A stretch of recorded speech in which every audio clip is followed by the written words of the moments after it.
UFC 311 इतना बड़ा event बन गया है कि उसकी अर्ली प्रेस कॉन्फ्रेंस भी ऑर्गेनाइज कर दी है। कब? कल। पूरी डिटेल आज की इस वीडियो में दूंगा।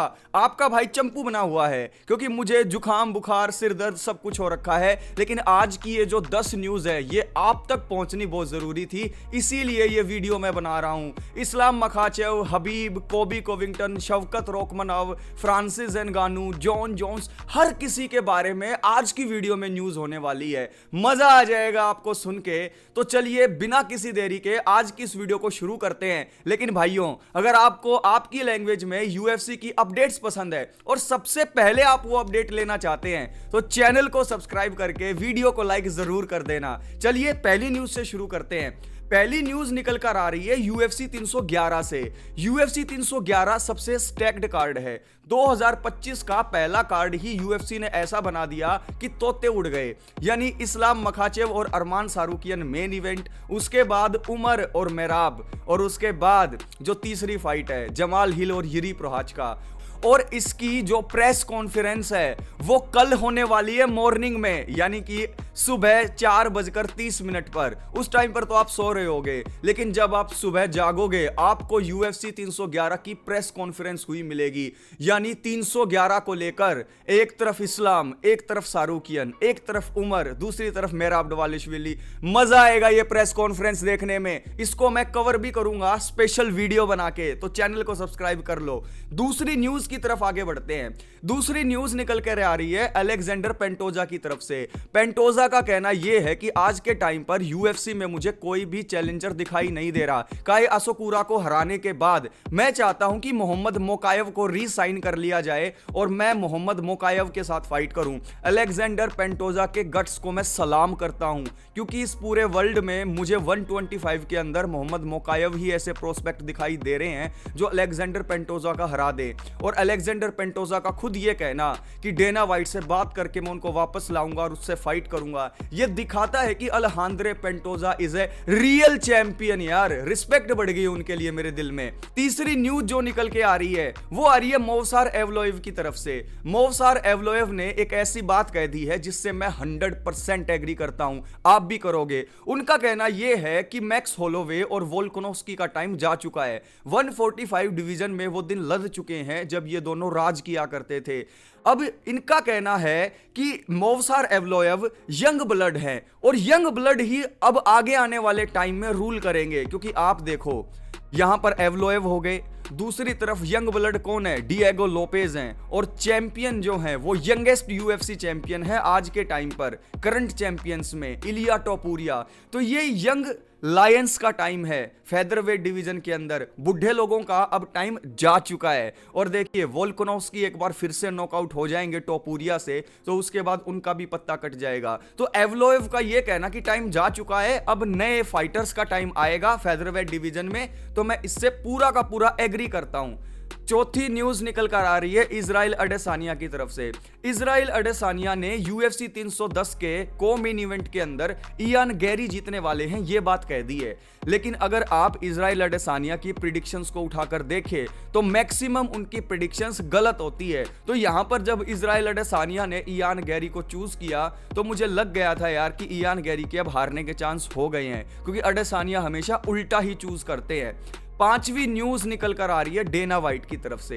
डेना वाइट का कहना यह था कि मैं यूएफसी 311 को इतना स्टैक्ड कार्ड बनाना नहीं चाहता था, लेकिन मेहराब दवालिशविली का रात को मेरे पास फोन आया और उसने कहा कि मैं तंग आ चुका हूं उमर और हबीब के कैंप से ये सुनते सुनते कि मैं उनको डक कर रहा हूं। मैं प्रूव करना चाहता हूं कि मैं उमर को जब चाहूं, जहां चाहूं, जैसे चाहूं वहां हरा सकता हूं। तो आप एकदम से इस फाइट को फिक्स कीजिए, मुझे एज सून एज पॉसिबल ये फाइट चाहिए। तो वहीं पर डेना वाइट ने कहा कि होल्ड करो 5 मिनट फोन को। डायरेक्ट उन्होंने फोन मिलाया उमर के पास दागिस्तान में। उमर उस टाइम पर सो रहे थे, उन्होंने फोन उठाया और फोन उठाने के बाद डेना वाइट ने उनसे पूछा कि आपकी फाइट मेहराब दवालिशविली के साथ यूएफसी 311 में करने वाले हैं, रेडी हो? तो उन्होंने कहा anywhere, any time, any how. तो यहां पर एक तरफ मेहराब, दूसरी तरफ उमर, उनसे वेट नहीं हो रहा एक दूसरे के सामने आकर यह दिखाने का who is the best.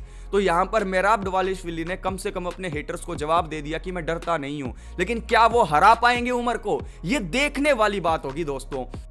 Turkey हलाल शेख काफी रिच पर्सन है जो यूएफसी और बॉक्सिंग के वर्ल्ड में छाए हुए हैं आज के टाइम पर। उन्होंने कहा है कि वो फ्रांसिस एनगानू और जॉन जोन्स की फाइट कराने के लिए 2025 में डेना वाइट से कांटेक्ट करेंगे और उन्होंने कहा है कि मैं डेना वाइट को इतना पैसा दे दूंगा कि डेना वाइट इस फाइट को कराने के लिए मना नहीं करेंगे। लेकिन अभी अभी डेना वाइट की तरफ से इसका रिप्लाई आ गया है। डेना वाइट ने यह कहा कि तुम मुझे पैसे देकर चांद पर भी पहुंचा दोगे ना, मैं तब भी यह फाइट नहीं कराऊंगा। फ्रांसिस एनगानू के साथ मेरा नाता कभी जुड़ नहीं सकता है। जब यूएफसी को छोड़कर गए फ्रांसिस एनगानू, उसी टाइम पर उनके लिए ताले बंद हो गए थे यूएफसी के दरवाजे पे। तो चाहे आप मुझे मून पे पहुंचाओ, जुपिटर पे पहुंचाओ, सैटर्न पे पहुंचाओ पैसे देकर, मैं ये फाइट नहीं करवाने वाला हूं। और मेरे हिसाब से डेना वाइट ने ये बिल्कुल ठीक किया, क्योंकि हम टॉम एस्पिनाल के साथ फाइट देखना चाहते हैं जोन्स की, एनगानू के साथ नहीं। सातवीं न्यूज निकल कर आ रही है हबीब की तरफ से। हबीब का कहना यह है कि यूएफसी 311 के अंदर डेना वाइट ने 2 टाइटल फाइट का अनाउंसमेंट कर दिया। पहली टाइटल फाइट में एक तरफ होंगे इस्लाम मखाचेव और दूसरी तरफ अरमान सारूकियान। तो इस फाइट के अंदर इस्लाम मखाचेव के कॉर्नर मैन होंगे हबीब। लेकिन जो को मेन इवेंट है उसके अंदर उमर के साथ कौन होंगे? उमर के साथ मेहराब डवालिशविली होंगे। तो ये भी उमर के लिए काफी इंपॉर्टेंट फाइट हो जाती है। तो हबीब इस फाइट के भी कॉर्नर मैन होंगे। तो हबीब ने कहा कि डेना वाइट ने मेरा काम मुश्किल कर दिया है। पहले तो मुझे एक फाइट का कॉर्नर मैन बनना था, लेकिन मुझे अब बैक टू बैक जो है 2 फाइट का कॉर्नर मैन बनना पड़ेगा। मुझे बिल्कुल भी शांति नहीं मिलेगी, मुझे बिल्कुल भी थोड़ा बहुत टाइम नहीं मिलेगा एडजस्ट करने का बीच में। लेकिन हबीब एक ग्रेट चैंपियन है। तो अब ये देखने वाली बात होगी कि हबीब किस तरीके से 2 टाइटल फाइट्स को एक ही रात में कैसे मैनेज करते हैं, क्योंकि ये दोनों फाइट एक के बाद एक आने वाली है। और अगर किसी फाइट में कोई हार गया तो ये डाइजेस्ट करना हबीब के लिए मुश्किल हो जाएगा। 9वीं न्यूज निकल कर आ रही है हमजत चिमाएव की तरफ से। हमजत चिमाएव ने वार्निंग सेट कर दी है इयान गैरी को। इयान गैरी का कहना यह था कि शौकत रोकमनोव को तो मैं हरा ही दूंगा, लेकिन अगर आप मेरी फाइट हमजत चिमाएव के साथ भी फिक्स करा देते तो मुझे इतना यकीन है कि मैं हमजत चिमाएव को भी पेल देता। मेरे लिए कोई इतनी बड़ी बात नहीं है हमजत चिमाएव को हराना। तो इसका रिप्लाई हमजत चिमाएव ने कर दिया है। हमजत चिमाएव ने साफ साफ यह कह दिया है कि इयान गैरी कपड़ों के अंदर से बाहर मत निकलो, जितनी हैसियत है उतनी बात करो। और जिस दिन तुम्हारे अंदर यह वहम निकालने की बात आ गई ना कि तुम मुझे हरा सकते हो, फोन कर लेना, तुम्हारे घर आ जाऊंगा, वहां पर फाइट कर लेंगे और देख लेना कितना दम है तेरे अंदर। 10वीं न्यूज निकल कर आ रही है शौकत रोकमनोव की तरफ से।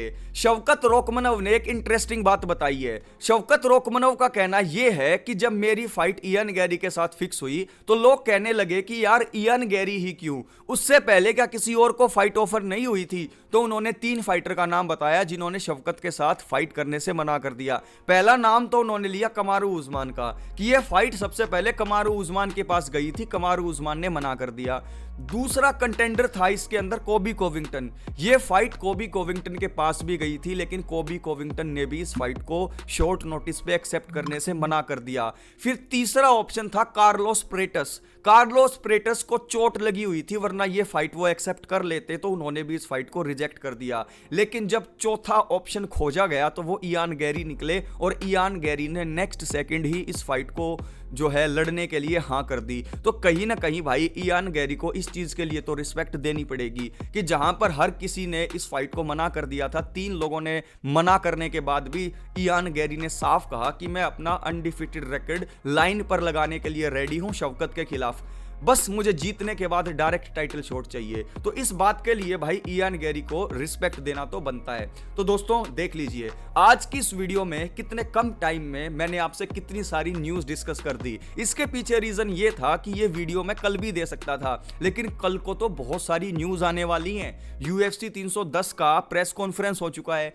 यूएफसी 311 का प्रेस कॉन्फ्रेंस आज मॉर्निंग में हो जाएगा, यानी कि अब मॉर्निंग में। तो आप लोगों के लिए अमेजिंग वीडियोस बनने वाली हैं। तो वीडियो को लाइक करके चैनल को सब्सक्राइब जरूर कर देना। और आपको कैसी वीडियोस लग रही हैं आजकल, मेरे वर्क से आप लोग खुश तो है ना यार? प्लीज कमेंट करके बताइएगा। ऐसे ही मैं आपके लिए अपने आप को इंप्रूव करूंगा और इससे भी अच्छी वीडियोस लाने की कोशिश करूंगा। मिलता हूं नेक्स्ट वीडियो में, तब तक के लिए टेक केयर, ख्याल रखें एंड कीप इंस्पायरिंग योरसेल्फ मेरे भाइयों।